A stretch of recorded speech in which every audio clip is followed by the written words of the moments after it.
The following is a recording of the webinar, The Art of Work-Life Balance, hosted by the University of Massachusetts Amherst Alumni Association on October 17, 2018. This webinar for viewing ease was broken into 3 components. This is the first part of the webinar. In this section of the webinar, you will hear an introduction of the topic and an introduction of the panelists. They will be discussing developing practical strategies for managing multiple priorities.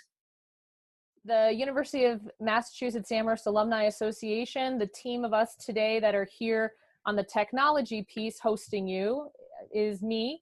I'm Karen Schultz-Battistone, Manager of Professional and Alumni Volunteer Services. We also have Damon Lee, who is the Professional and Alumni Volunteer Services intern. The two of us will be helping to field questions and troubleshooting any technical questions that you may have. So please reach out in that chat box and we will help to make this session enjoyable and accessible for everybody.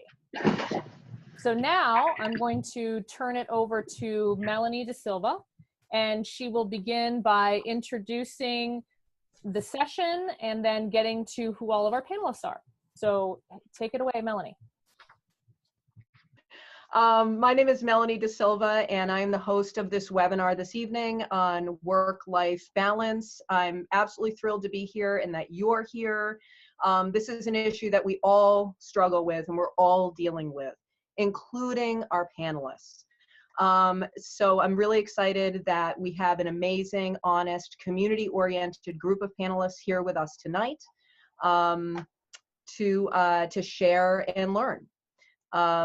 Today's session. So this is kind of how the webinar is going to flow. First, I'm going to review the goals of the webinar.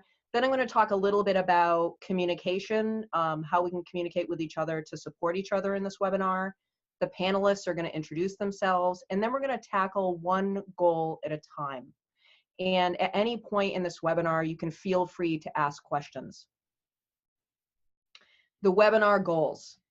We have some big goals tonight. We're looking forward to a lively discussion and a lot of questions. The goals are to develop practical strategies for managing multiple priorities, to find inspiration, encouragement, and community, and to practice self-care to be more effective. Just a short word about communication, just a short, quick word about it. We're obviously all struggling. We're all facing different challenges, different degrees of challenges. And so the key to supporting each other in this webinar and outside of this webinar is to practice mutual respect and non-judgment. Probably doesn't need to be said, but just wanted to put it out there so it was, clear to all of us. So now we're going to introduce the panelists. All of the panelists are UMass Amherst alumni, go UMass. They're a group of really extraordinary humans. I know all of them very well. None of them, however, are experts in work-life balance because nobody is. But they are a group of people who know a lot of stuff. They have a lot of wisdom, they have a lot of knowledge, they have a lot of experience, and they're here to share what they know and also to learn from all of you. So I think that the discussion tonight is going to be really outstanding. I'll start by introducing myself as the host. I'm, again, Melanie De Silva. I'm the Director of Marketing, Communications, and Recruitment at the University Without Walls here at UMass Amherst. And I have 2 teenage daughters, both of whom have some learning challenges and other challenges that impact their academic and other parts of their lives. And now, Wendy, you can go ahead and introduce yourself. I'm Wendy Fox. I am an almost alum from the University of Massachusetts. I should be graduating around 2020 if all goes well. But I hold three associate's degrees in the culinary arts, and I'm just sort of trying my hand at this whole bachelor thing to see if I can prove to myself and everyone that I'm just not a one-trick pony. I have a 16-year-old daughter, and that should about say it all. We're dealing with driving and trying to get into a Division I soccer school and the academic and physical challenges that come along with that. And I know UMass is Division I, but yet she does not want to attend UMass as of right now. you know, we also have a 11-month-old puppy that we might see a little bit later, or maybe sometime in this presentation, who keeps us really busy. And then, you know, I have a 10-year-old stepdaughter who I'm constantly trying to impress, and maybe buy her love. I don't know. We're working on that.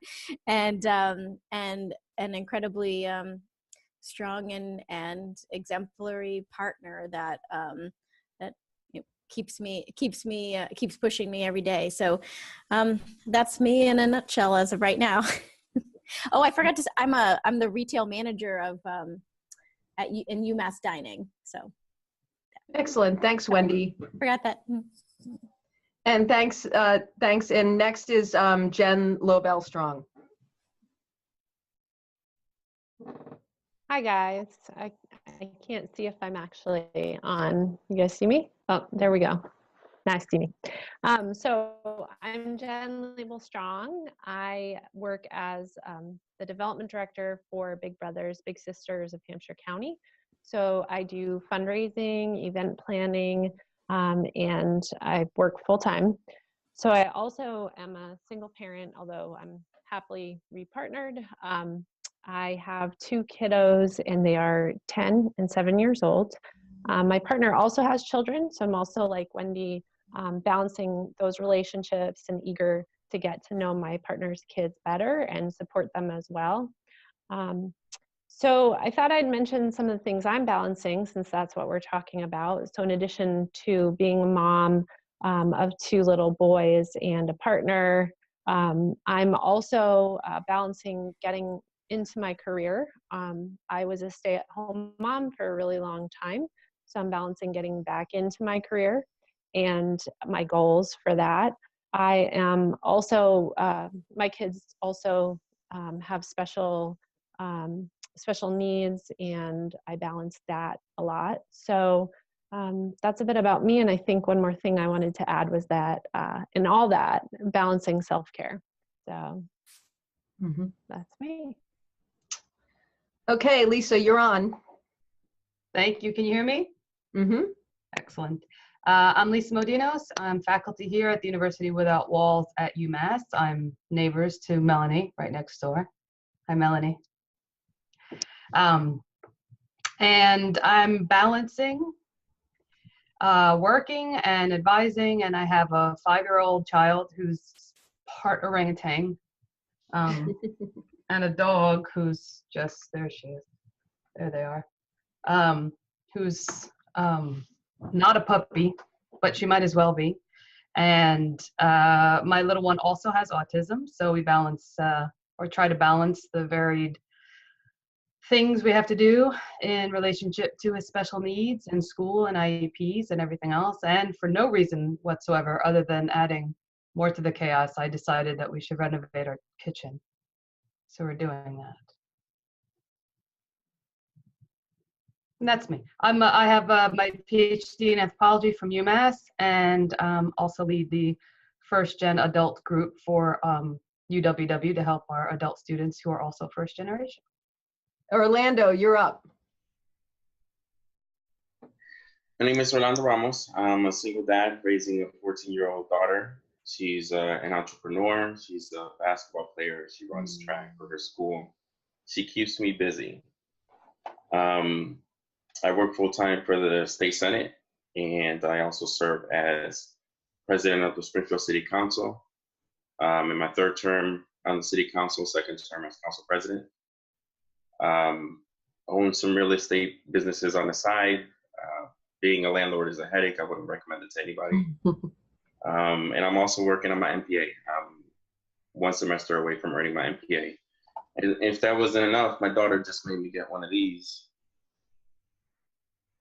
A little puppy there. He also keeps us busy. So that's what I have on my plate right now. So next is Sam. My name is Sam Sang. I am the head of marketing at UMass Online. UMass Online is the University of Massachusetts online division. It's a very demanding job, and I've got a little boy. He's almost 5. And it's a challenge every day. So what I try to remind myself is it's a work in progress. Some days are easier than others, and other days I feel extremely overwhelmed. But reminding myself that it's a work in progress helps, and that, you know, we're all trying our best. In fact, my little guy, he's trying to get in here right now. So thank you so much to the panelists again for being here. We're going to jump into our goals for this evening. The first goal and the first thing we're going to talk about is managing multiple priorities. And this is something we are all struggling with. And in order to manage multiple priorities, we need to change our mindset and redefine what it means to be organized. Embrace the concept of high tide and low tide, and develop a practical toolkit of strategies. So what do we mean by low tide and high tide? This is low tide. And, you know, sometimes we're in this place where everything is organized and everything is going smoothly and we're feeling good. Like we feel like we're in control of things and it's amazing. And this is high tide. So high tide is when the pendulum has swung to the other side. A storm has blown in and things are really feeling out of control in a lot of areas of our lives. And the most important thing to remember when we talk about low and high tide is that our lives and the organization and the chaos within it is always ebbing and flowing from one point to the other and everywhere in between. And that's just life. There is no perfect balance, and part of the art of work-life balance is accepting that these tides exist and they just happen in our complicated lives. So another example of high tide, this is at Wendy's house. This is her dog whose name that I can't remember. I want to say MacGyver, but that's not right. Well, that would fit, but it's Maverick. Maverick, got it. This is Maverick, and so Maverick is a year old. She was talking about Maverick earlier, and for those of us who have pets, cats and dogs, we know this scene. You know, we come home, we're tired after a long day of work or whatever's going on, and then there's just the dog has eaten something or created an enormous mess. So this is another example of high tide. So what I want to do now is go to the panel and ask some questions about how they manage multiple priorities. So I'll address these initial questions to Wendy and Sam. Wendy and Sam, what does being organized mean to you? If you could talk a little bit about that, and in what ways, since you've started working full time and become parents and balancing all the different things that you have, in what ways have you had to change your mindset and redefine what it means to be organized? I can start. Can everyone hear me? Yep. Okay, great. So I think the way I try to look at what being organized means is looking at it 2 different ways. There's the best I can version and there's the perfect version. And that perfect version has gotten thrown out the window years ago. In fact, I don't even like to use the word perfect anymore. What does it look like? It's different every day, so I try to be really flexible. I think, there's a lot of things that are out of my control. So what I try to remind myself is there's a lot of things that's out of my control, but what I can control is the way I respond to things. So I have a couple routines that I focus on that helps me throughout the day. In the morning, I'm the first one up. I'm up at 5 o'clock in the morning. I have about half an hour before everyone gets up to kind of, relax a little bit and prepare for the day. I put together a checklist, and if I can, I will put together, I will take the checklist and put it into my calendar, so that helps remind me throughout the day. And then at the end of the day, I like to kind of, review the checklist, see what I can take off the list and update that list. So that's helpful. So really for me, it's getting the day started right and kind of recapping at the end of the day is really helpful. Now, I don't always get to do, I don't always get that half an hour in the morning and half an hour at the end of the day. But if I can squeeze in, 10, 15 minutes, that's always really helpful. I can identify with some for sure. I mean, the thing that stuck out to me was flexible. In my younger years, or even when I kind of started in the professional world, the ideal organized day would have been planned out days before. And in my current situation, that is not reality. So inviting a little bit of that chaos into my life has thickened my skin. So I always kind of go through the thing like, well, is anybody going to die? No? Okay, then we're okay. So it's really just, just taking that little bit of chaos and like Sam said, doing the things that you can that are within your control. I'm also an early riser, sometimes 4 a.m. Because we like to go to the gym at 5. As of late, that hasn't been a reality, but I'm still up early and I like to get the lunches done. And I'm a Post-it girl. I'm so old school.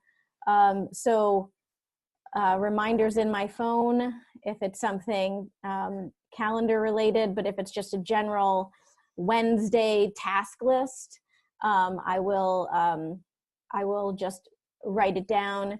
If there's something that's out of the ordinary, that's not a typical Wednesday thing, then I'll email myself. If it's in my inbox, I'll always take care of it, or I'll text myself. Siri is really great for those kind of things. But no, that's it. I mean, it's really just sort of accepting what you can and can't do given your limited resources. And Wendy, it's interesting because, we talked about technologies and tools to help us stay on top of things. And you had mentioned old school. I'm the same way. I'm a notepad kind of girl, Post-it kind of girl, and I text myself as well. And just to ask an additional question on top of that, which you kind of talked about a little bit, but if you could say more about how you decide what the most important priority is at any given time. Because it often feels like in our lives, like we're like emergency room triage nurses. Mm-hmm. And so how do you make decisions around, what's more important, work stuff, kids stuff, community stuff? How do you do that? I always go with it's sort of like a law of limiting factors, things that like timelines that I'm flexible with, and timelines that I'm not flexible with, deadlines, certain reports that are weekly, soccer games that are on Tuesdays and Thursdays are always a priority for me. So on days like that, I will work backwards. So I'll say like the soccer game's at 4, I know it's a 30-minute drive. So that means I have to leave work at 3:30. If I'm getting in at 8 a.m., that means that I have X amount of hours to do what I need to do. If it's a physical need, like sometimes my staff comes in at 5 a.m. and if one of them calls out, I literally don't think about anything and I go into work. Like, well, I'll say if one of them calls out, then I'm operating immediately, sort of like an emergency room, to remedy that situation. Some days 2 or 3 will call out, especially during flu season and things like that. that is almost an immediate, get out of bed right now, put whatever clothes on that you have and get to work and take care of that. During times of duress at work, in this environment, in a restaurant environment, it's important for morale. It's important for the team, for them to see me there. So especially, when they're so short staffed. So I work backwards, and I use that like sort of limiting factor things for other days. Great, thank you. What about you, Sam? I think for me, first and foremost, family always comes first. I try to remind myself every morning that if everyone is healthy, that's a gift. So having that appreciation every morning, I think, helps me prioritize for the day. As I mentioned, I'm an early riser, so I get up at 5 o'clock in the morning. If I'm working from home, which is, typically, once a week or a couple times a month, I'm up at 5 and pretty much working at 5:15 in the morning. If I'm in the office, I'm usually at the office by 6:30 in the morning. So for me, getting in early before everyone else allows me to focus and get a lot of work done. And then once everyone kind of starts to flow in, there's always things that are, unplanned that comes up, but it allows me to manage those things better because I feel like I've already worked for hours. So I think, and this may not work for everyone. Some folks aren't early risers. Some folks aren't morning people. Actually, I'm kind of not, but I make myself. So maybe you go in later and you finish up your work after everyone leaves. So I think it's important to remind yourself that, there's only one Psalm and there's only one you, and you do what works best for you. Excellent. That's great advice. I'd like to ask the whole panel if, there are any, this was touched upon by Wendy and Sam, but I'd like to ask all of you if there are any low cost or free, strategies, apps, technologies that you really rely on to help you manage priorities and stay organized. I like Wendy, love Surrey, and text myself all the time. And what I find is if it's something that if I think of something that I have to do, and if I can tackle it right away, I do it. I think sometimes thinking about things I think that might delay, the actual doing. So I try to determine, okay, if this is something I can get done right away, I will do it. If not, I put it on the list. Some tools for me, I don't think they're necessarily organizing tools, but I have some meditation and yoga apps that are really helpful to kind of help me stay calm during stressful situations. Mm-hmm. One of the things, just to add what I do, one of the things that I do is there's a feature on the iPhone. The iPhone can do all kinds of incredible things, and I'm just learning about these things. So most people know about them, but to me it's fairly new. But one of the things that it can do is it can send you a reminder when you get to a particular location.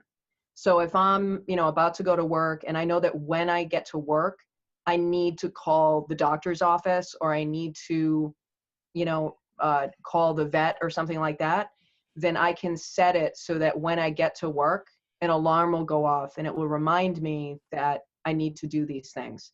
And that's been absolutely invaluable to me. And the other thing that's really been amazing is, and I can't believe I haven't done this for years, is I've integrated my work calendar, which I know a lot of people don't want to do that. They want to have a total separation between their work and their home life, and I get that. But what's really worked for me is integrating my work calendar and my home calendar and my spouse's calendar. So everything's in the same place. And that has really transformed my ability to know what's happening and not double book. And I see all of that on my phone as well. All my calendars are on my phone, and that's made a huge difference. I just made the switch to using Google Calendar, and I find that when I'm really busy and I either forget or maybe just don't immediately let my partner know what's going on, using the Google Calendar to share an invitation or share it with my boss. I also keep my personal and work schedules together on my Google Calendar. But I love inviting other people who either need to attend or might want to attend or need to know what I'm up to. Just right away, put it in the Google Calendar and communicate in that way. So. Excellent. Thank you so much for that advice. We're going to move now to the next goal and discussion, which is... Melanie, can I say something? Yeah, sure. Can you go back to the picture of Maverick? Yes. I just want to say that since I had a kid and have a dog and a pain in the butt cat, I don't think I've ever had what that low tide picture was. But I've had a lot of high tides, and that one? Yeah, it hasn't happened in over 5 years. Yeah. But I have pockets of low tide amidst the high tide. And to me, that's like the prioritizing of organizing certain things. So if you go back to that kitchen table, that looks familiar. That's my kitchen table. I know, it looks like mine.